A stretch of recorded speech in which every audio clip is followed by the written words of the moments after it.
All right, everyone, if you don't know by now, I'm Morrison III, and I'm your instructor for lesson 12 today. We're going to be talking email etiquette and writing copy. So we are on lesson 12, like I said, of the Small Business Startup Kit. And this is going to be a quick lesson. We're going to breeze through really quick to really talk about the power of email and email etiquette and email presentation, as well as copywriting or writing copy really throughout your brand. So I want to start off the lesson by saying, if you don't know what email is, because there are people who don't know what email is in 2020, believe it or not, we got to make sure we cater to everyone.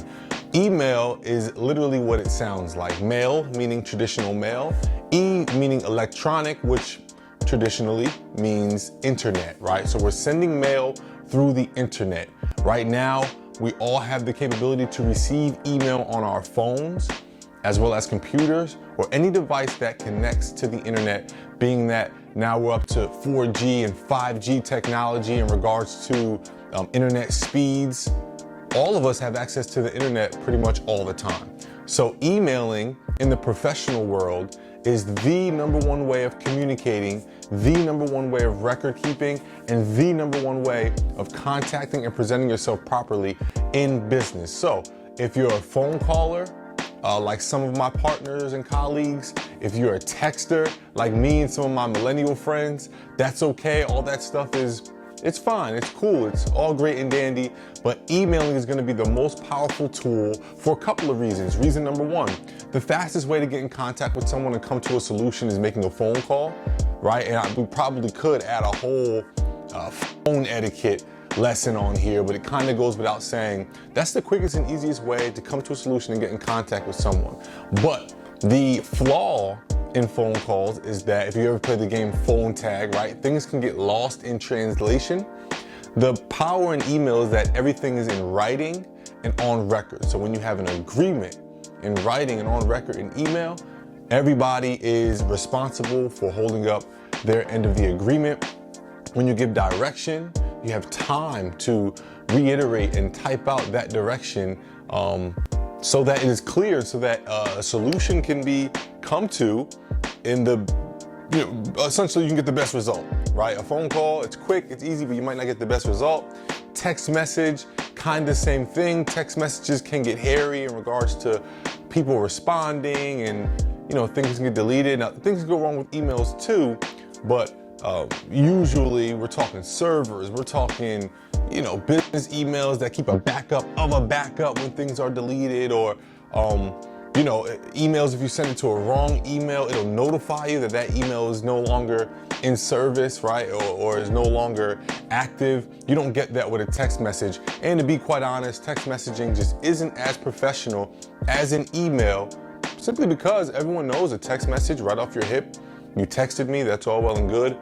You probably sent it with one hand, one thumb, but an email, something about an email lets the other party know that you really invested time and effort into sending an official statement, sending an official piece of mail via, right, the internet, an electronic piece of mail that goes a long way in the business world. I've learned in my couple years in small business, right? If you think of all the important things in your life, they all send emails. When you're talking about bills, you're talking about mortgage or car note, they're sending an email and a letter to your house, right? They're not sending text messages with all of your information via text message.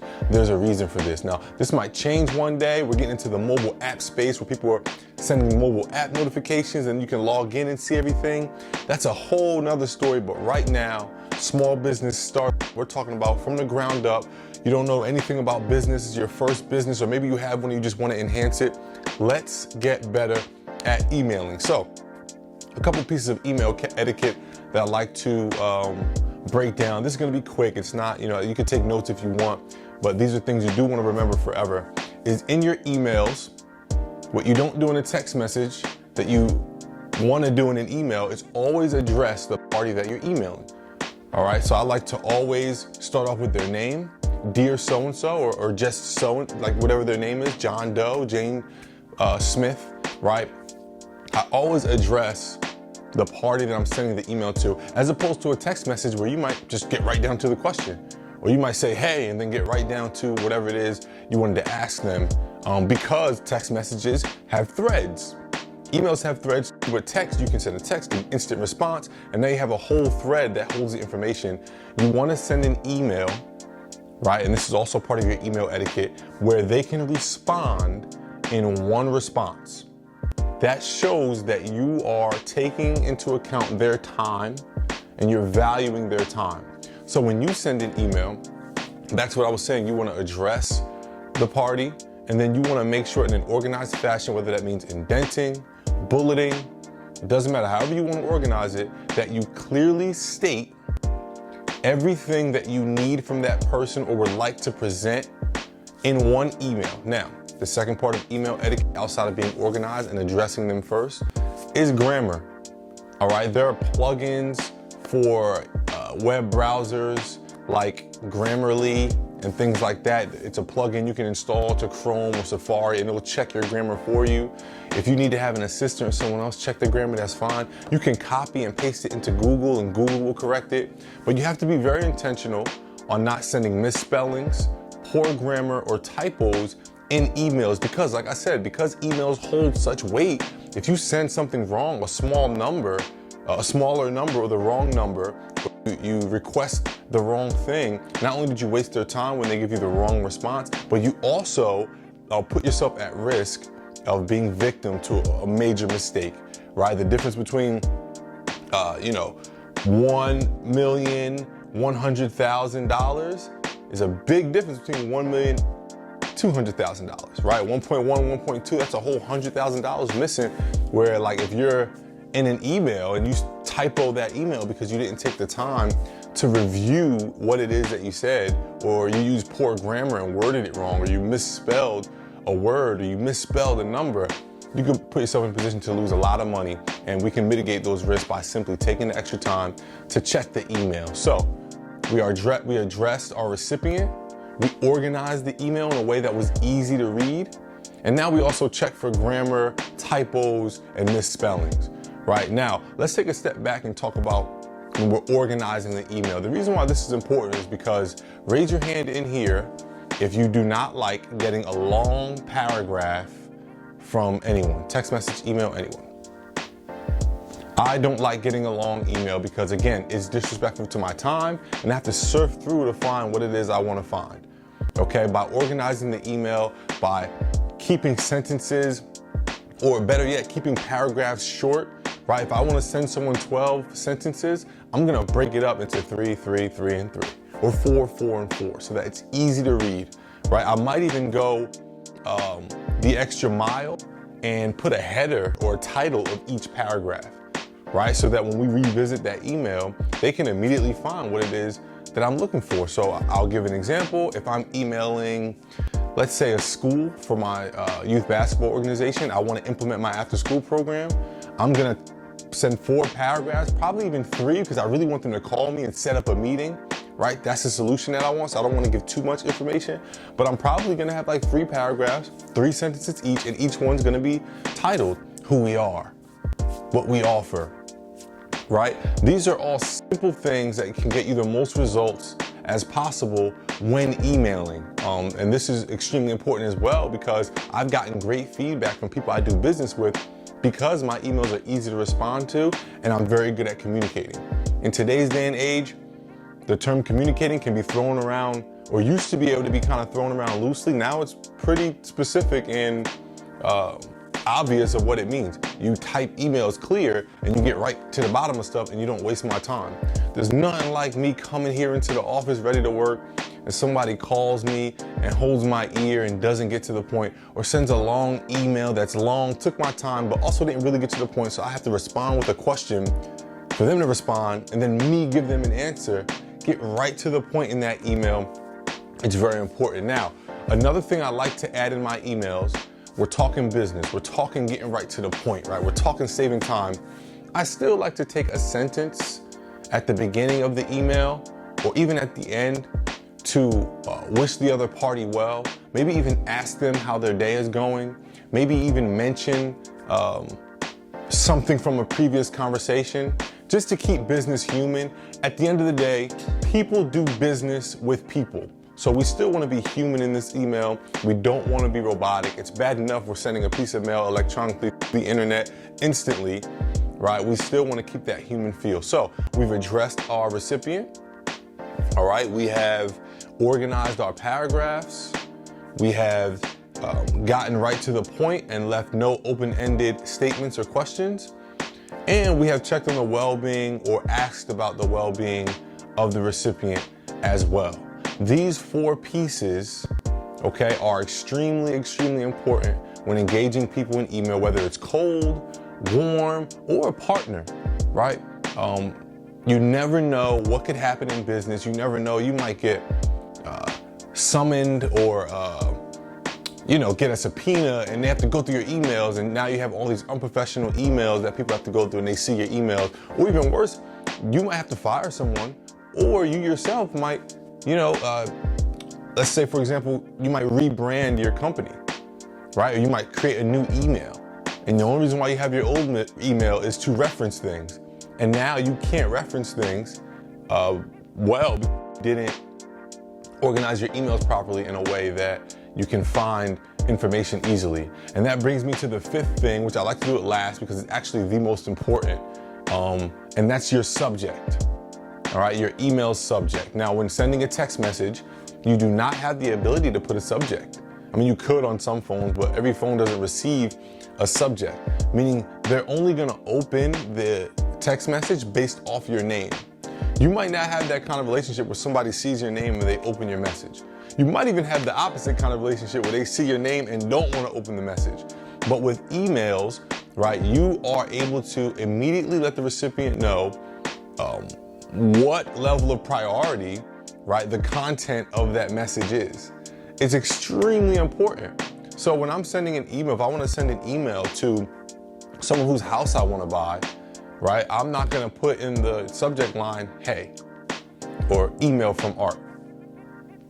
Right? I'm gonna put in the subject, "Cash for your house," "Interested in your home," right? I'm gonna put something that makes them wanna open the email, but also explain the contents inside. It's actually unethical for me to put $100,000 free, open this email, and they open it and it's, not free. It's me trying to buy their house, or me trying to sell them something, or me trying to pitch them something, right? So forget about etiquette. That's actually unethical.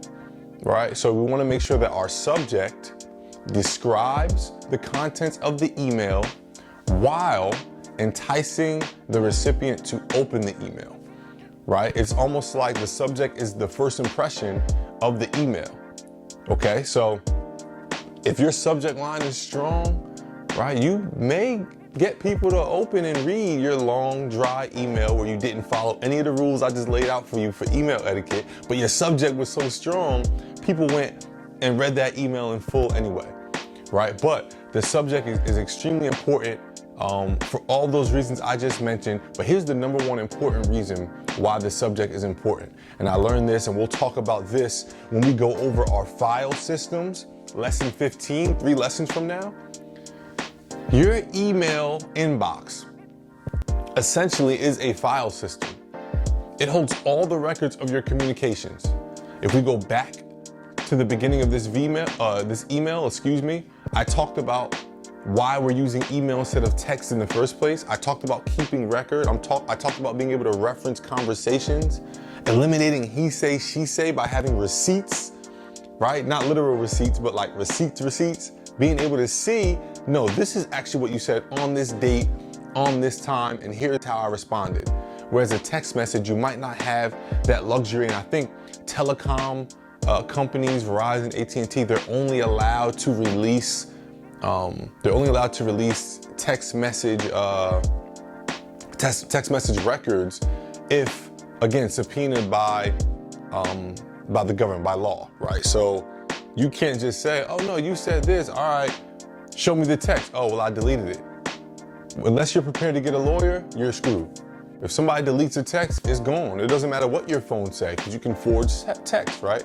But with emails, because it's saved on a server, right, or because it's backed up, you can use email as references You can track IP addresses, all that good stuff with email. So with all that being said, not only is that why email is the best way to keep in contact with everyone in business, but the most important thing is that it's going to act as a file system. And here's how. The way we subject our emails, we should subject them in a way that they're also easy to search. Every email platform, Gmail, Yahoo, private ones, Microsoft Exchange, it doesn't matter. They all give you the ability to search your emails. They all have a search bar where you can type in one word, hit enter, and every email where that word was mentioned will come up in order of date or whatever order you organize them. Deeper than that, they will also put the ones where that word was in the subject first. So if I know, like I actually have a specific way of subjecting my email. So I'll put, for example, I have a specific naming convention.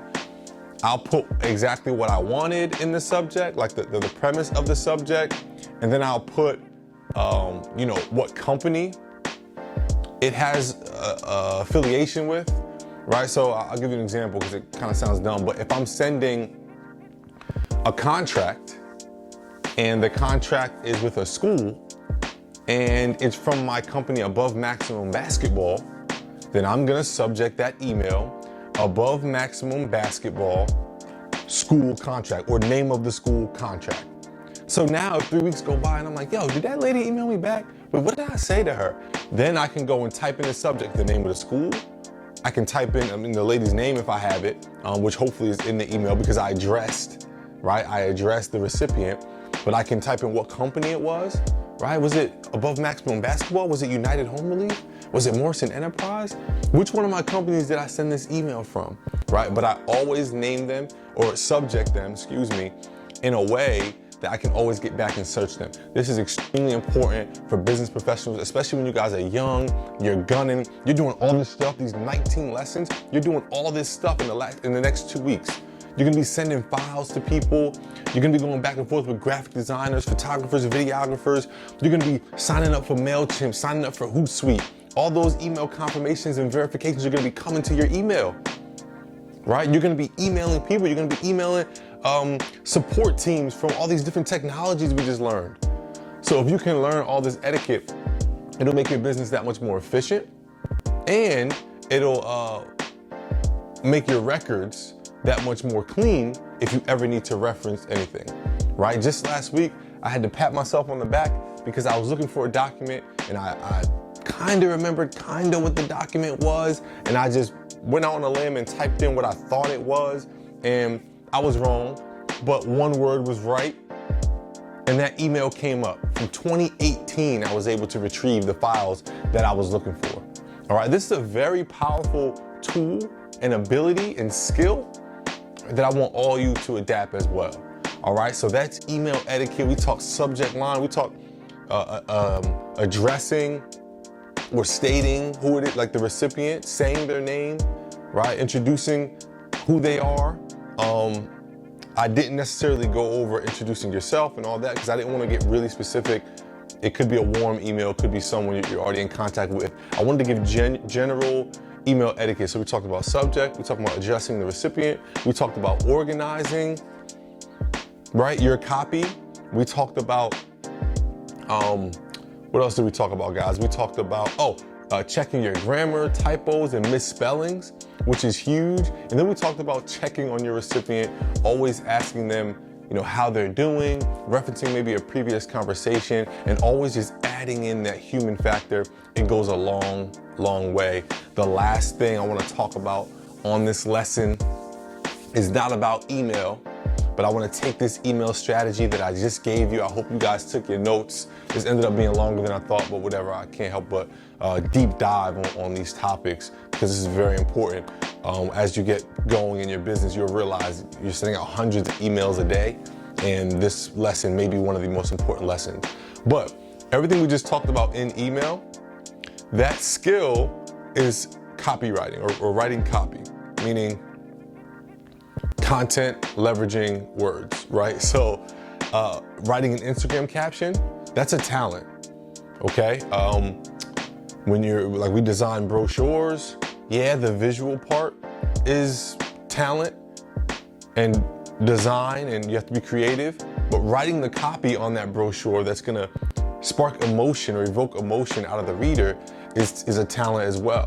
Same thing goes in your emails we just talked about. We didn't even talk about cold marketing emails, right? Those follow the same level of etiquette and skill, but now the copy, right? The content, the written content is that much more important, especially when we're talking marketing and branding, which I told you before, it was gonna be a very heavy and critical piece of a lot of what we're learning today in the small business startup kit. So from a copywriting perspective, and I'm talking about those paragraphs that we put down. So we got the subject, we introduced or we stated who it is who the recipient is, who we're reaching out to.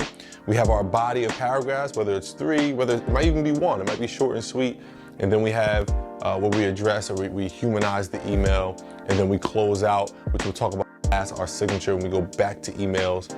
But in general copy, we always want to make sure that our copy is in order. We're not bouncing around, kind of how I'm bouncing around on this video, right? We don't want to bounce around. We want to be in the best order possible, okay? We always want to speak in a way that's going to, like I said, evoke emotion out of the reader and make them want to take whatever action it is that we're talking about, or we're asking or requesting of them. So this is more specific in marketing and sales emails. The etiquette I just gave you was general etiquette, right? But as we're talking about writing copy, it's very important that we understand that every word that we say matters. So we want to say what we want to say in the least amount of words so that it's easier for the reader to read, and we can get right to the part where they react, right? Where they respond, right? Where they, really just those two, react and respond. That's the whole purpose we're sending an email anyway, unless we're just sending out emails saying, hey, just seeing how you're doing. But even then, we want them to respond, right? We don't want a non-response. So these are just some basic tips of writing copy and email etiquette that you guys can take with you and kind of move it along as you start your business. But one thing that I noticed is that people who are young in entrepreneurship or just starting out in business, they follow everything to the T. MailChimp, email marketing, social media, starting your LLC, everything to the T, but nobody's really teaching email etiquette. So like, I literally have clients that email me and I don't even know how to read the email, right? Attachments are all over the place. Things that could have been sent in a Word doc or just copy and pasted from Word and put in the email. So like, that might be just a matter of learning technology, but bigger than that, I want you to make sure that you leave here understanding email etiquette. Now, we're not gonna get into attachments and all that. I mean, that's a whole nother piece and kind of really more of a technology tutorial, if you will. It's different on every device and all that, so I won't get into there. But the last thing that I will get into in regards to email etiquette is your signature. All right, your email signature. Now, if you don't know what an email signature is, it's your closeout of your email that's always attached, always, right? So you don't have to retype it every time. It goes out with every email. So one of the worst signatures that you could possibly have is a signature that comes with the iPhone. So when you log into your email on the iPhone, it automatically gives you a signature, and the signature says, sent from my iPhone. That's the signature. And the reason why this is a bad signature, because again, it's not only is it unprofessional, but it shows your recipient that you didn't take the time to change your signature on your phone, right? And you know, whose iPhone is it sent from? Who is this signature coming from? Well, you know, how are you separating yourself from people who might be wanting to fraud your recipient out of money, right? Maybe they just found their number and they're sending them something fake, right? So the signature is what really validates you and the origin of the email.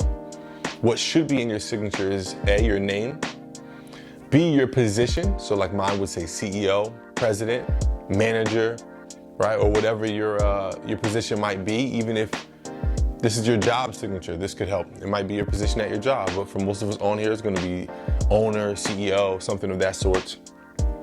So your name, your title, you wanna have your different forms of contact outside of that email. So in mine, I have my social media handle, I have my cell phone number, I have my office number. A lot of people you'll see have a fax number. And then some people even have their logo nice and small in their signature. The logo is important because it really validates, it's like the blue check on Twitter and Instagram. It like, you know that this email is coming from where you think it's coming from. Because how else would they have access to my logo? Obviously, unless like you're a big company and people found it on Google or what, and if they're really going out of their way to fraud, then that's a whole different story. But the logo is a very nice touch in the signature. So we got name, position, other forms of contact, cell phone, office phone, fax number, right? Social media handle is a nice touch. And then your logo is a great touch. And I've even seen a lot of people put in maybe some sort of motivational phrase down there, their favorite quote, right? A quote from a book. Those are always a nice touch as well. I don't think I've ever seen music lyrics, but if you want to go the edgy route and go music lyrics, that's cool as well. But keep it to like one sentence. Man, that's it. That is email etiquette. So we'll work backwards. Once again, we got our email signature. We humanize the email. We organize the email in order. We make sure there was no misspellings, grammar, or typos. We addressed the recipient. We had a bomb subject line that made them want to open the email, made them want to do business with us if they don't already. And there was one more thing I thought I was missing. Oh, our closeout. Sincerely, and then I put my name. That's my go-to. Some people put well wishes. Some people just put best and then their name. But we want some sort of signature or sign off to let the reader know that the email is over.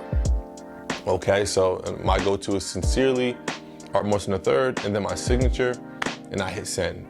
All right, now, if you are watching this, we're coming up on the end here, but before we go, reminder that this is an email etiquette lesson, and then we squeeze in a little copywriting lesson. So what we learned about email, you can apply to Facebook posts. You can apply to postcards that you send out. Right? You can apply because the psychology of the reader is always the same, and email is going to be your number one form of contact. So if you can dominate emails and copy in emails, you can definitely dominate copy and writing copy in all of your social media captions, all of your marketing materials. Your website is a big one, right? That's the number one place we want people to take action, and writing copy is very important there. And we definitely don't want no long, boring paragraphs on our website because then people are going to leave the site. And if you have a revenue generating site, then how are you going to make money if people aren't on your site or are getting bored on your website? Okay? Which again, all of that is a whole nother lesson. With that being said, I'm Art Morrison III. Thank you guys for watching in completion lesson 12, email etiquette and writing copy. I'll see you all in lesson 13. Make sure you create your email. I think we talk about this a couple lessons. Creating your email with your domain in the email. So like, you know, CEO@yourbusiness.com, right? Would be a great email to have. And then go ahead and create that email signature so that you're not sending emails and it says sent from my iPhone. All right. And don't forget these copywriting etiquette and skills everywhere else outside of your emails. And I'll see you on the next lesson. Peace.